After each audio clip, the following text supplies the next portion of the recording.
அன்பான நேயர்களே, காலை வணக்கம். என் செயலால் ஆவது யாதொன்றுமில்லை, இனி தெய்வமே உன் செயலே என்று உணரப் பெற்றேன்.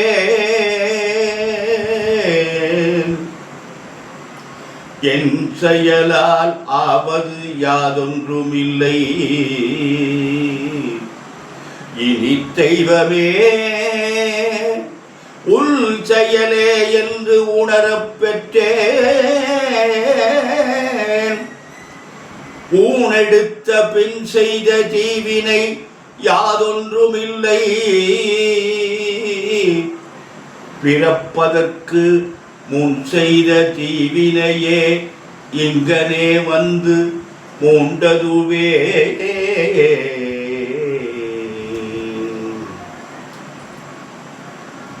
பிறக்கும் போது நீ என்ன கொண்டு வந்தாய், இறக்கும் போது நீ என்ன கொண்டு போகிறாய், இடையிலே வந்தது இவையெல்லாம். அருமையான ஒரு தத்துவத்தை பட்டினத்து அடிகள் நமக்கு சொல்லியிருக்கிறார். அப்பரும் அடிகளாருடைய நினைவு நாள், அருமையான நாள் என்று. அன்பான நேயர்களே, இப்பொழுது நம்ம சமீப காலத்தில் பட்டணத்தில் வாழ்ந்தவர் நமக்கு வாழ்ந்து திருவற்றியூரில் இறைவனுடைய முக்தி அடைந்தவர் அந்த பட்டணத்து அடிகளார். அவருடைய கவிதையெல்லாம் அருமையான ஒரு தத்துவம் உள்ள ஒரு கவிதை. அன்பான நேயர்களே, இன்று ஆவணி மாதம் 1ஆம் நாள், ஞாயிற்றுக்கிழமை. ஆவணி ஞாயிற்றுக்கிழமை 1ஆம் தேதி வந்துடுச்சு. அம்பிகை வழிபடுவதற்கு உரிய உகந்த நாள் ஆவணி ஞாயிற்றுக்கிழமை.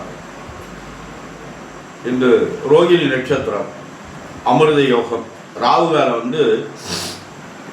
4:30 முதல் 6 வரை மாலை. யமகண்டம் 12 முதல் 1:30 முதல். குளிகன் 3 முதல் 4:30. சூலம் மேற்கு, பரிகாரம் வெள்ளம். அன்பான நேயர்களை, இந்த நாட்களில் கிரகங்கள்லாம் எப்படி இருக்கிறது என்று பார்ப்போம். இன்று சூரியன் கடகத்தில், புதன் கடகத்தில், சிம்மத்தில் கேது, செவ்வாய் கன்னியில், சனி ராகு கும்பத்தில், சந்திரன் ரிஷபத்துக்கு வந்துட்டார், குரு சுக்கிரன் மிதுனத்தில் இருக்காங்க. இது இந்த கிரகத்தினுடைய அமைப்பு. இந்த ராசி பலன்கள்லாம் எப்படி இருக்கிறது? மேஷ ராசி என்பவர்களுக்கு 4ஆம் அதிபதி சந்திரன் உச்சம் பெற்றிருக்கார். அருமையான நாள். 4ஆம் அதிபதி சந்திரன் உச்சம் பெற்றது நல்லது, நன்மை நடக்கும், நல்லது நடக்கும் அப்படின்னு இன்றைக்கு நாளை. குரு பகவான் 3, சுக்கிரன் 3, நன்மை இல்லை. மேஷராசி என்பவர்களுக்கு சனி ராகு நல்ல இடத்துல இருக்கான், அருமையான இடத்துல இருக்கான். இந்த அவங்களோட சந்திரன் வேற நல்ல நிலைக்கு வந்திருக்காரு. அதனால மேஷராசி என்பவர்களுக்கு நல்ல நாள். ரிஷபராசி என்பவர்களுக்கு உங்களுக்கு ராசியில சந்திரன் உச்சம் பெற. இந்த ராசிநாதனுக்கு சந்திரன் நல்லவன். சந்திரனும் சுக்கிரனும் பகை இல்லை, அதனால நன்மை. இந்த ராசிநாதன் 2ல், குரு 2ல், அருமையான அமைப்பு. சனி 10ல், சனி ராகு 10ஆம். ரிஷபராசி என்பவர்களுக்கு அருமையான நாள், நல்லதெல்லாம் நடக்கும், நல்ல காரியங்களாக நடைபெறும். உங்களுக்கு தேவையான அனைத்து காரியங்களையும் நீங்க பண்ணிக்கலாம். அன்பான மிதுன ராசி என்பவர்களே, ஜென்ம குரு உங்களுக்கு ஜென்மத்தில் குரு இருக்கார். அவர் இட மாற்றங்களை கொடுப்பார், பிரச்சனைகளை உண்டு பண்ணுவார், பதவி மாற்றங்களை கொடுப்பார். வெளிநாட்டில் இருந்தால் இங்கே வரலாம், இங்கே இருந்தால் வெளிநாட்டுக்கு போகலாம். பார்த்து கவனமாக நடந்து கொள்ளுங்கள். கடகராசி என்பதே உங்களுக்கு குருபான் 12ஆம் இடத்துல இருக்காரு, விரைய சார்ந்த இருக்காரு. முடிஞ்சால் நல்ல விரயமாக பண்ணுவோம், பார்த்து கவனமாக நடந்து கொள்ளுங்கள். அன்பான சிம்மராசி என்பவர்கள, உங்களுக்கு அருமையான நாள். குழப்பம் இல்லாமல் காரியத்தை செய்யுங்க, நல்லது நடக்கும். சிம்மராசி என்பவர்களுக்கெல்லாம் நல்ல காரியங்களாக நடைபெறும். அனைத்து காரியங்களும் உங்களுக்கு தேவையான அவங்கவுங்க வயதுக்கு வசதிக்கு ஏற்ப நல்ல காரியங்கள் நடக்கும். கன்னிராசி என்பவர்களே, உங்களுக்கு குரு பகவான் சரியில்லை, அவர் உங்களுக்கு நன்மை செய்ய மாட்டார். நல்லது நடக்காது, 10ஆம் இடத்துல இருக்காது. அதனால் உங்களுக்கு கவனமாக நடந்து கொள்ளுங்கள். கெட்ட பேர் ஏற்படும், ஜாக்கிரதையாக நடந்து கொள்ளுங்கள். துளாராசி என்பதே உங்களுக்கு நல்ல நாள், நல்லது நடக்கும், நல்ல காரியங்களாக நடைபெறும். துளாராசிக்கு 9ஆம் இடத்துல குரு இருக்கார், 10ல் சூரியன் புதன் இருக்காங்க. இதெல்லாம் பெரிய அமைப்பு. தொழிற்சாலை நன்றாக இருக்கும், நல்லது நடக்கும். அவங்கவுங்க வயதுக்கு தக்கபடி தேவையான நல்ல காரியங்கள் அனைத்தும் நடக்கும். அன்பான விருச்சிக ராசி என்பவர்களை உங்களுக்கு குரு 8ல் இருக்கார், 7ஆம் அதிபதி 8ல் இருக்கார். இதெல்லாம் உங்களுக்கு நன்மை இல்லை. அதனால் பார்த்து புதுசாக எதையும் செய்யாதீங்க, கவனமாக நடந்து கொள்ளுங்கள். தனுசு ராசி என்பவர்களே அமோகமான நாள் உங்களுக்கு. தனுசு ராசிக்கு உங்களுக்கு சனி ராகு 3ல், 7ல் குரு சுக்கிரன் இருக்கார். நல்ல அமைப்பு, நல்ல எல்லாம் நடக்கும். மகர ராசி என்பவர்களே உங்களுக்கு இந்த 7.5 சனியுடைய தாக்கம் இருக்கிறது, பார்த்து கவனமாக நடந்து கொள்ளுங்கள். குரு பகவான் வேறு 6ல் இருக்குது, ஆரோக்கியத்தில் ரொம்ப கவனமாக இருக்கும், உடல்நிலை பாதிக்கும், எதிர்ப்பு இருக்கும், ஜாக்கிரதை நடந்து கொள்ளுங்கள். கும்பராசி என்பவர்களை இன்று உங்களுக்கு ஜென்மச்சனி நடந்து கொண்டு இருக்கிறது. இருப்பினும் குரு உங்களுக்கு எதில் இருக்கார் அப்படின்னா, குரு பகவான் 5ஆம் இடத்துல இருக்கார். இருந்தாலும் 6ஆம் அதிபதி உச்சம் பெற்றிருக்காரு, ஆரோக்கியத்தில் ரொம்ப கவனமாக இருக்கும். மீனராசி என்பவர்களை உங்களுக்கு நேரம் சரியில்லை, குரு 4ல் இருக்கார்.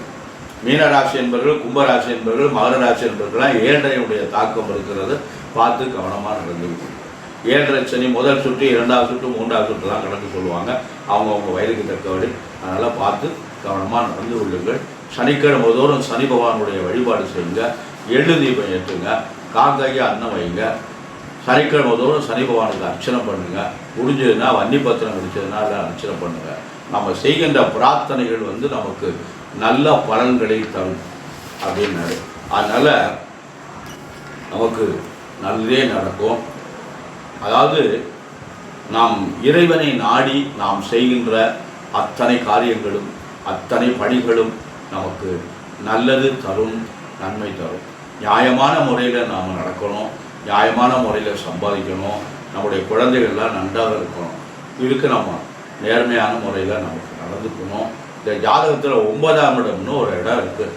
அந்த இடத்த வச்சு தான் நம்முடைய முன்னோர்கள் எப்படி இருந்தாங்க, பூர்வம் எப்படி இருக்குது, பூர்வ புண்ணியம் நமக்கு எப்படி இருக்குது, தந்தை வழி எப்படி இருக்குது, தந்தை வழி நமக்கு நன்மையா என்றெல்லாம் நமக்கு ஆய்வு செய்யக்கூடிய கட்டம் இந்த 9ஆம் இடம். இந்த 5ஆம் இடத்தை பூர்வ புண்ணிய சாரம்னு சொல்கிறாங்க, அது ஏற்றுக்கொள்ள முடியாது. 5ஆம் இடம் புத்திரஸ்தானம், பாக்கியஸ்தானம்னு பேர் இருக்கு. குழந்தையை பற்றி பேசுவது.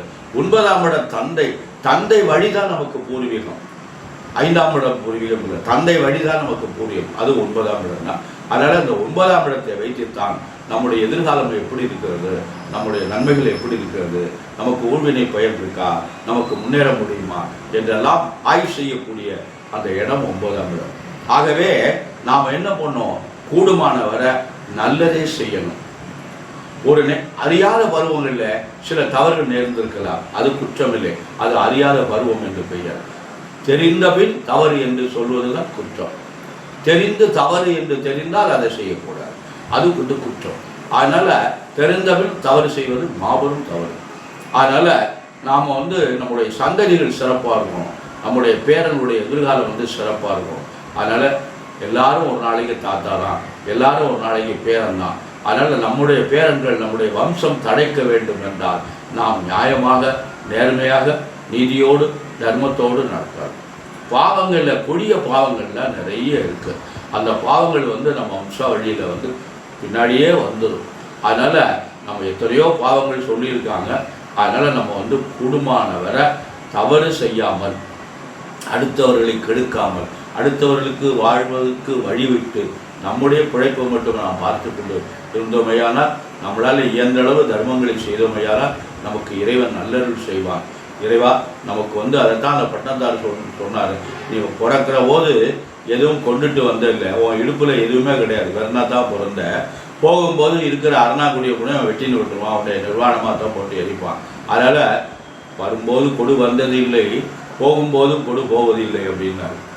வந்தபோது எதுவும் கொண்டு வந்ததில்லை, போகும்போது எதுவும் கொண்டு வர போகல, இடையிலே வந்தது இறைவன் தந்தது, இடையில் வந்ததெல்லாம் இதெல்லாம் அது இறைவன் தந்தது. அதனால் பார்த்து கவனமாக நடந்து கொள்ளுங்கள் அப்படி என்று அழகாக, மிக அழகாக செய்திருக்கிறார். அவர் வந்து அவர் தாயாருக்கு என்ன பண்ணாருன்னா வாழை மரத்தை வச்சு அதில் தீ மூட்டினார். வெள்ளியெல்லாம் வைக்கல, பாடினார், நெருப்பிடிச்சு எரிஞ்சு வச்சு. அதனால் வாழை மரத்தில் நெருப்பிடிக்குமா? இதெல்லாம் பெரிய சாதனை இல்லை. என்னை பெற்று வளர்த்த தாய் வந்து கட்டையில் கொடுக்கக்கூடாது, அதனால் வாழை மரத்தை கொண்டு வாங்கன்னு சொல்லி வாழை மரத்தை கொண்டு வர சொல்லி அது மேலே அந்த வாழை மரத்தை அடிக்க அது மேலே தாயாருடைய உடலை வைத்து பாடினார். முழுகவே நறு குடியிருக்கு. அது மாதிரியெல்லாம் பெரிய ஞானி பட்டம் தரலாம். அப்படிப்பட்ட அவர் நிறைய நமக்கு சொல்லியிருக்காரு. நம்ம மனிதர் எப்படி வாழணும் என்பதற்கு நிறைய கருத்துக்களாக சொல்லியிருக்காரு. அன்பான நேயர்களே, நல்ல செய்திகளை கேளுங்கள், நல்லதை படியுங்கள். நம்முடைய குழந்தைகளுடைய நன்றாக படிக்கணும். நம்முடைய குழந்தைகள் நன்றாக படிக்கணும். நம்முடைய குழந்தைகள் நல்ல வாழ்க்கை, நல்ல கை நிறைய சம்பாதிக்கணும். அவருடைய எதிர்காலம் நன்றாக இருக்கணும், ஆரோக்கியமாக இருக்கணும். குழந்தைகள் நோய் நொடி எல்லாம் இருக்கக்கூடாது. அதுக்கு நல்ல வாழ்க்கை துணை அமையணும். ஆண் குழந்தையாக இருந்தால் மனைவி நன்றாக அமையணும், பெண் குழந்தையாக இருந்தால் நல்ல கணவன் அமையணும். இதெல்லாம் அமைஞ்சு நம்முடைய குழந்தைகள் பல்லாண்டு வாழணும் என்று எல்லாம் வல்ல எம்பெருமான் சர்வேஸ்வரனையும் வள்ளல் பெருமான் வள்ளியில் மணாளன் முருகப்பெருமானையும் என் தாய் அன்னை முத்துமாரி அம்பிகையும் பிரார்த்தனை செய்து நிறைவு செய்கிறேன். நன்றி வணக்கம்.